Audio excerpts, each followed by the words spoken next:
Good morning. Good morning. Really great to be up here in person. It's been 3 years since I've done this. To say a little has changed over the past 1,100 days would be an understatement.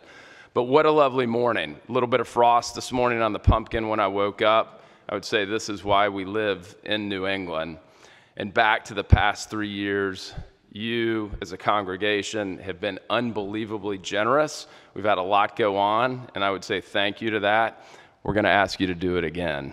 But a couple of things before I get started, and I see Hugh MacArthur in the back. I chaired Stewardship for 3 years, ending in 2019, and then Hugh, who has done a great job the past 3 years, he and I would joke, I think he would joke more about it. We were lucky in 2017, 2018, and 2019 in the general economy, right? The market had performed well, which there's some correlation. And so Stu would say, sure enough, Hugh would say, Stu is my son, Hugh would say, I'm going to take over and the market is going to tank. The market didn't really tank, but obviously something so unforeseen happened, and it has been a crazy 3 years. But again, thank you for your generosity. We will ask you one more time, but I'm going to tell you why stewardship is important to me and my family. But before I get started, a couple of reminders. Our Stewardship 2023 theme is renewing our faith and commitment. Again, one more time, renewing our faith and commitment. Our goal is 300 individual or family gifts and a dollar total of $1.1 million. So 300 gifts, 1.1 million, and one last time, renewing our faith and commitment. So our story, I will say, the Jones family, St. Andrews has been a big part of our lives since 2004 when we moved from Atlanta, Georgia to Wellesley. We initially got connected with the church through the Montessori school. Our oldest daughter, Carly, attended, and she was followed by her younger brother, Stuart. We began attending the church pretty regularly in 2005. Initially, for us with young kids, it was really just church and Sunday school, but it soon became more. We became more involved, and in 2008, 2009, Tim Rake and I taught the second grade.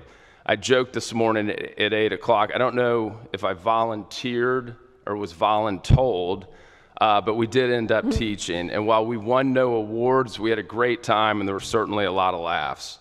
In 2009, our family moved from Wellesley to Charlotte, North Carolina. We lived in Charlotte for 5 years and then came back to Wellesley in 2014. People joke with us often. They say, typically, New England moves south. People from the south don't move up here. We're the odd Southerners, I guess you could say, that really love New England and have fallen in love with it and plan on staying for life.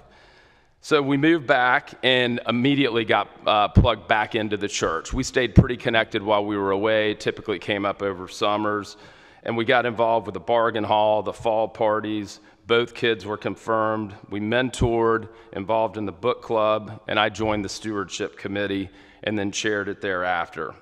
All of this has been incredibly rewarding. We feel like we get a lot more from the church than we necessarily give to it, so giving financially is easy for us.